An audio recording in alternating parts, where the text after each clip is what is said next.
Now I think all the formalities are done. Straight away we can move into the next question and answer session. And you're invited most cordially to come forward and ask any questions if you please.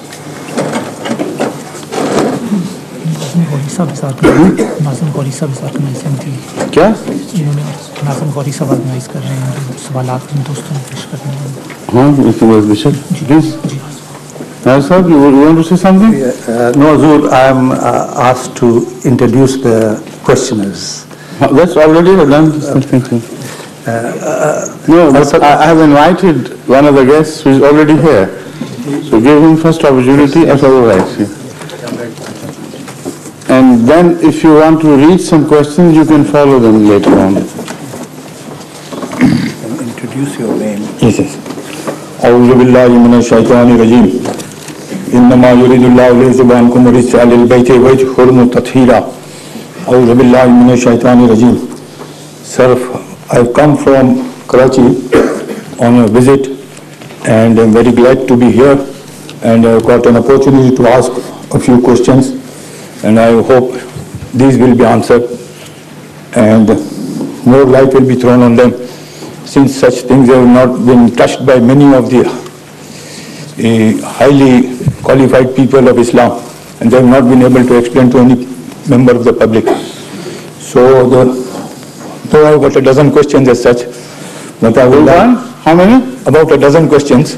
If each of the guests has 12 questions to ask, we have to extend this session by about 30 or 40 times. Yes, but time available. As I can see a large amount of people around here, I will squeeze to the few questions. You don't know them. I know them. So my first question is, ask one question. Yes, please. And then we'll invite the next guest. Okay. Then if your turn comes again, then of course you are most welcome. Right, very well. Thank you. So my first and very basic question and very important question is, in Quran they say, Bal huwa Quranun Majid fi lawhin mahfuz. Right. Will you please explain us what is lawh mahfuz? The word law here in this context is not is something made of stone or brick or any material. When God speaks His own language. And in the language of God, materialism is not involved. Whatever God speaks about Himself is not material. So number one, this should be understood.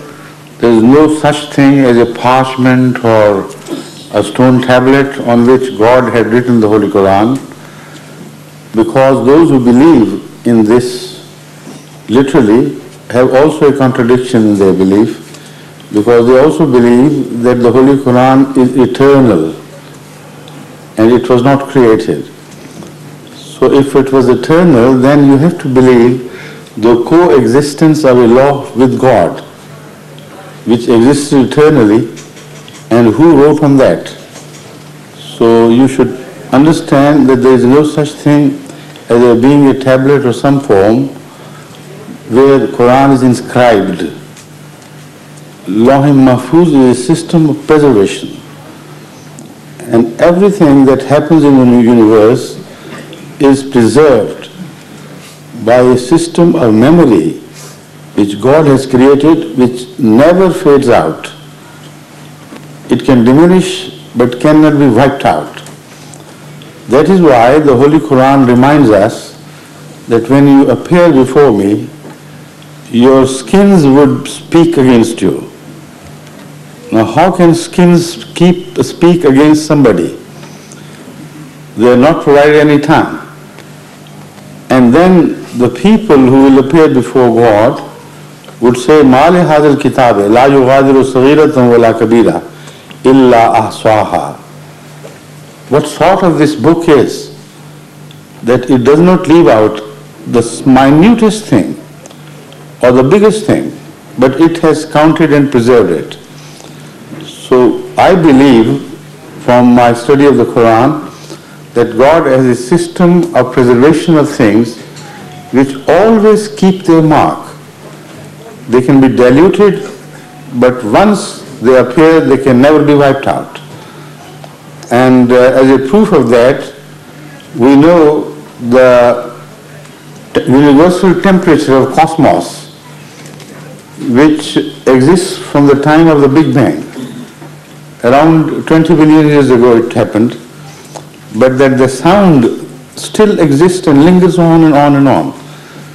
Scientists can recreate it with the help of their instruments, but even if you project the age beyond by 20 million years, they believe that original sound will never be faded out of existence. So Lawh Mahfuz is that some system of preservation in which God's destiny is sort of preserved in a blueprint form. Because if He is everlasting, then the blueprint of creation which emanates from Him should also exist. But we can't understand beyond our five senses. And the Quran is talking of something beyond. Only by way of similarities it makes it understand a little bit of that. Thank you. Next question, please. Next is Mr. Norman Allen from Southfield. Salam. As-salaam. Wa So thank you for the courtesy of inviting your neighbours to this gathering. It's a privilege to be here, and may I make a comment that we admire the courtesy and example of your members who gather here week by week. My question concerns the relationship between the Muslim world and the turmoil we see there, increasing fundamentalism, Muslim versus Muslim, Muslim versus Jew, Muslim versus Christian, which is a great sadness in the light of the Prophet's concern for peace. And you demonstrably pursue the cause of peace in the Ahmadiyya Brotherhood. So what is the position of the Ahmadiyya with regard to the fundamentalist violence that we see today in Egypt, in Bosnia, in Algeria, and many other places around the world? I'd be grateful for your views, sir. Thank you. I think your question is leading to a situation which does not exist as it appears to the Western viewers. Fundamentalism is attributed to Islam in the West. And by fundamentalism, what is understood is all but fundamentalism. Fundamentalism means one returns to one's sources and foundations. Literally it means that. But those who preach violence in the name of religion, whatever their name be, they do not draw their authority from their sources, but they draw their authority from the medieval behavior of their forefathers who happen to be in between the source and the present time. That is why they have no authority whatsoever to quote from Quran, from Hadith, from the very conduct of Hazrat Muhammad Rasulullah sallallahu alaihi wasallam. This afternoon, a delegation from Sweden and England gathered together to ask me some questions, and this was one of those. So I reminded them that if you went about judging Christianity from the behavior of Christians of a certain time, of a cross-section of the history.